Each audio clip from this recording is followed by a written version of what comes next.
mais cette fois-ci sur tous les clones qui ont désobéi à l'ordre 66 vous intéresse, n'hésitez pas à me le faire savoir en commentaire, en mettant par exemple « S'il te plaît Antoine, on veut absolument la vidéo sur les gigachats de clones qui ont désobéi à l'ordre 66 ». Eh bien dans ce cas-là, je me ferai un plaisir de vous écouter et de vous préparer ça.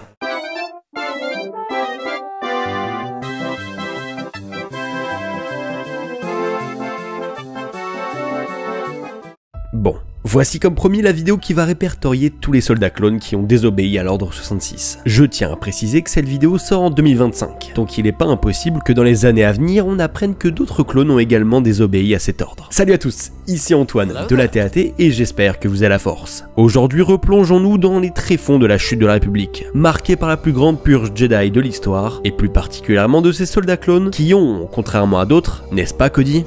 Yes, my lord. Refusé de participer à ce massacre. Et non, il n'y a pas que Rex. C'est parti.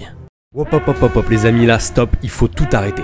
Les fans de Star Wars, c'est le moment à ne pas manquer. Chez AT-AT Sabers, on frappe fort avec une offre qui est juste inédite. Du jamais vu. Un sabre laser de combat acheté égale un sabre laser de combat offert. Oui, tu as bien entendu. Que tu sois un Jedi ou un Sith, c'est l'occasion parfaite d'armer ton apprenti. Ou d'avoir un deuxième sabre pour perfectionner ton style de combat. Nos sabres laser sont ultra résistants, puissants et conçus pour des duels épiques. Effets sonores réalistes, lames RGB, tout ce qu'il faut pour dominer la galaxie. Mais attention les amis, cette offre intergalactique ne dure qu'une semaine. Après ça, il sera trop tard. Rendez-vous vite sur AT-AT Sabers maintenant et emparez-vous de votre sabre. Que la force soit avec vous et avec votre deuxième sabre évidemment. Ciao. Une distinction importante est déjà de mise entre l'ordre 66 dans le canon, l'univers officiel donc de Star Wars, et le légende. Dans le canon, les clones possèdent tous, sauf exception que l'on verra plus tard, une puce inhibitrice qui compte pas loin de 150 ordres, qui dès lors qu'ils sont ordonnés, ne peuvent être esquivés.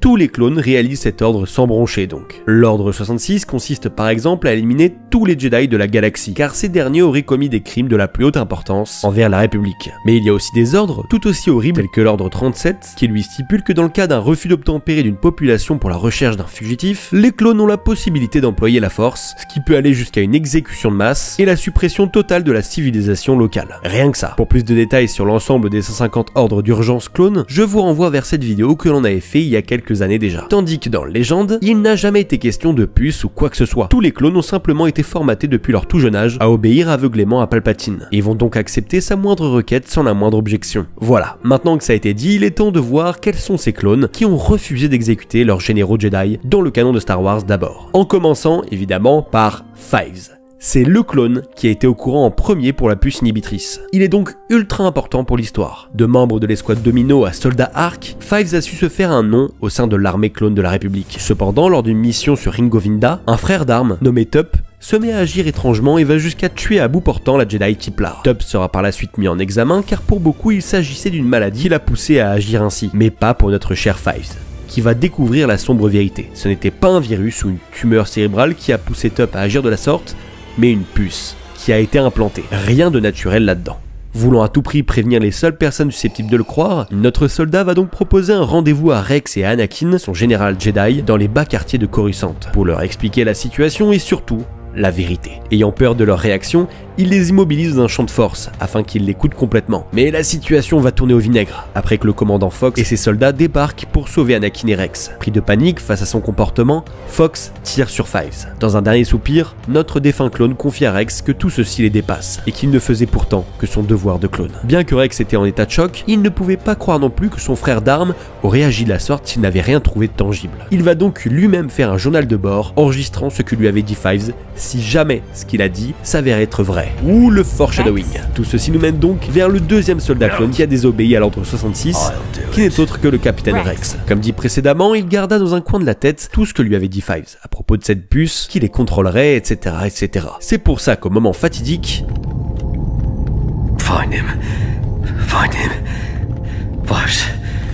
Le capitaine clone réussit grâce à sa connaissance de la puce à résister un tant soit peu et à prévenir Ahsoka avant de se laisser complètement submerger par l'Ordre 66 lui aussi. Cette dernière va donc aussi découvrir la vérité tout comme Fives auparavant et sauver Rex en lui retirant cette fameuse puce, le libérant de ce terrible contrôle. Enchaînons avec Wolf et Gregor, deux clones importants là encore. L'un était le commandant du Wolfpack, mené par Plo Koon, et l'autre était un excellent commando clone. On ignore comment ils ont retiré leur puce, mais ce qui est sûr, c'est qu'ils ont fini tous les deux, avec Rex, sur Silos, à bord d'un RTTT. Une drôle de retraite quand même. On pourrait donc supposer que ce soit Rex qui ait retiré leur puce. Allez, dans la même veine, un autre clone de la 501ème, autre que Fives et Rex, a aussi échappé à l'Ordre 66. Il s'agit du clone médecin, Kix. Fives lui a aussi expliqué la supercherie des puces inhibitrices, ce qui poussera le clone infirmier à lui aussi faire ses propres recherches, et le constat est sans appel, Fives avait raison. Seulement, ces investigations ne passeront pas inaperçues et iront jusqu'aux oreilles de Dooku, qui envoie des droïdes le capturer et l'interroger. Alors que les droïdes s'apprêtent à se diriger vers Sereno, la planète où se trouve Dooku, leur navette se fait attaquer par la République. Ayant aucune chance de rejoindre Sereno de cette façon,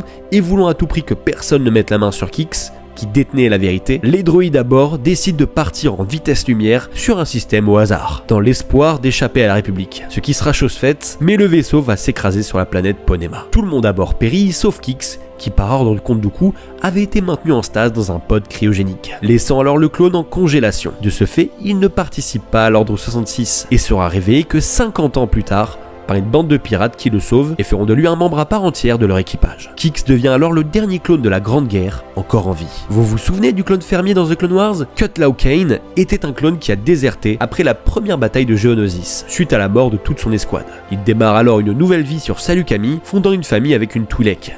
Une vie reposante et loin de la guerre. Éloigné de tout, il n'a donc pas obéi à l'Ordre 66 lui aussi. Grey était un commandant clone qui servait la maître Jedi des Bilaba. Lorsque l'Ordre 66 fut donné, il a exécuté sa générale. Mais pourquoi parler de lui alors? Eh bien c'est parce que Grey fait partie des rares clones à avoir eu droit à sa rédemption. En effet, après avoir tué la maître Jedi, Grey et ses hommes partent à la recherche du padawan de maître Bilaba, à savoir Caleb Dume. Il est possible que ce nom vous dise quelque chose. Il arrivera finalement à mettre la main sur le jeune Jedi, mais tous les deux ont eu une petite discussion avant que Grey n'agisse. Une discussion cruciale car celle-ci va bouleverser sa façon de penser. Caleb va remettre en question le libre arbitre du clone, lui demandant notamment pourquoi et surtout envers qui il obéit pour agir de la sorte. Cela semblait tellement évident, Grey comprit qu'il avait été manipulé, lui et tous ses frères d'armes. Pour éviter une énième victime innocente, Grey laisse le jeune garçon s'échapper et fait exploser son propre vaisseau, le tuant lui et l'ensemble de ses hommes. C'est ainsi que le commandant Grey sauva la vie de Caleb, qui changea de nom derrière en Kanan Jarrus. Comment parler des clones désobéissants à l'Ordre 66 sans parler de la Force Clone 99, aka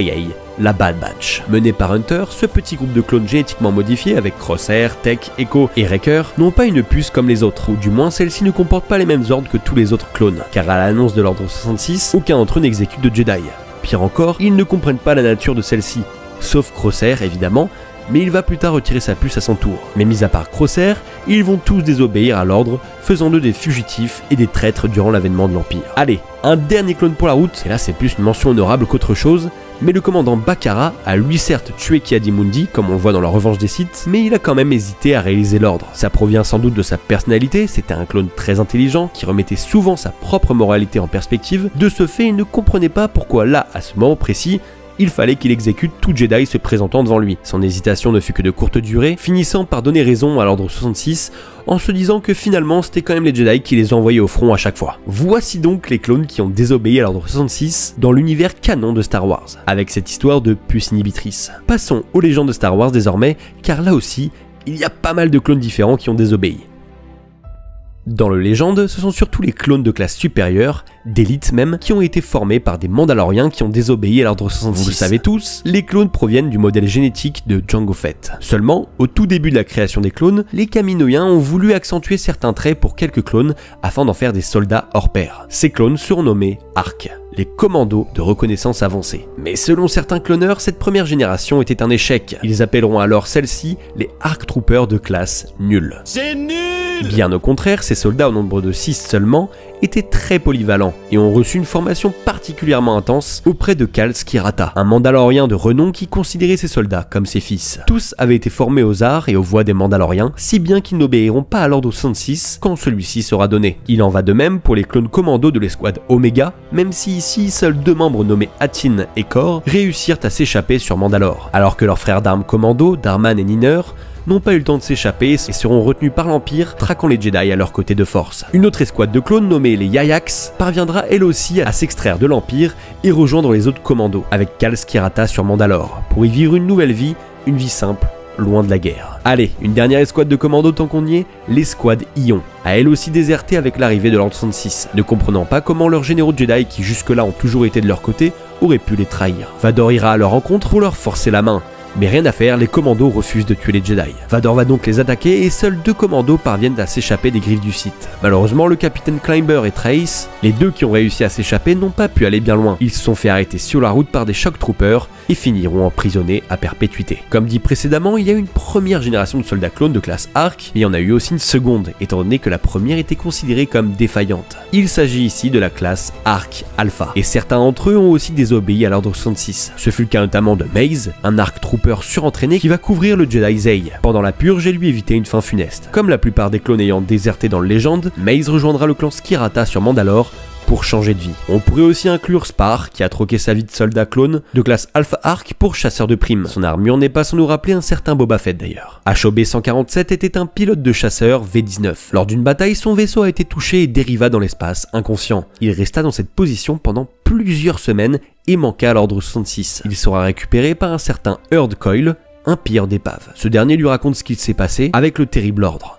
Mais Hob découvre avec stupeur des droïdes de combat dans le vaisseau. En réalité, le pilleur d'épave s'en servait comme droïde d'assistance. Et comme un bon soldat, le clone commence à s'attaquer au droïde. Heard n'eut d'autre choix que de le tranquilliser et le placer dans une cellule. Dans cette dernière, il va y rencontrer une Jedi qui s'avère faire partie d'un groupe de Padawan, qui se cache dans la cale du vaisseau pour échapper au clone. Manque de bol, un groupe sentinelle vient d'ailleurs inspecter le vaisseau à la recherche de Jedi. Et c'est ici que notre cher HOB 147 va venir sauver les Padawan en disant qu'il avait déjà pu inspecter le vaisseau de fond en comble et qu'il n'y avait rien trouvé. Encore un exemple de clone qui sauve des Jedi. Allez, clôturons avec un dernier clone nommé ABL 1707, aussi appelé Able. Sous les ordres de la maître Jedi Shakti et suite à une mission périlleuse, Able se fera toucher sévèrement et perdra connaissance. À son réveil, il était seul sur une planète isolée, ses frères d'armes, tous morts sur le sol. Il n'avait pas d'autre choix que de survivre dans ce monde hostile pendant près de 20 ans. Suite à la bataille de Yavin, des rebelles et des impériaux livrent bataille non loin de son camp, si bien qu'il finit par tomber nez à nez avec Luke Skywalker en personne. Mais non! Mais hasard de dingue! Les aidant à s'échapper de la planète, Able décide finalement de rejoindre la rébellion en travaillant dans les services de renseignement. Et voilà pour la liste des clones ayant désobéi à l'Ordre 66. Comme vous pouvez le constater, ils sont vraiment nombreux et encore il est possible que j'en ai oublié. N'hésitez pas à me le faire savoir dans les commentaires. Et sans doute que d'ici là, d'autres clones s'ajouteront à la liste comme je l'ai dit en début de vidéo. Avec tout le contenu Star Wars que nous avons en ce moment, ça ne m'étonnerait même pas. Si vous avez vu la vidéo jusqu'au bout, pensez à me le faire savoir en commentaire, ça fait toujours plaisir de voir que vous suivez jusqu'au bout. Pensez à soutenir notre travail en vous abonnant et en lâchant le pouce bleu de l'espace. Franchement, ça prend 2 secondes et vous vous rendez pas compte à quel point ça nous aide énormément. Pensez à partager la vidéo autour de vous, à nous rejoindre sur Insta et TikTok où nous sommes particulièrement actifs. Les liens se trouvent comme toujours en description. Sur ce, je vous dis à très vite, c'était Antoine de la TAT. Prenez soin de vous et que la force soit avec vous. Toujours.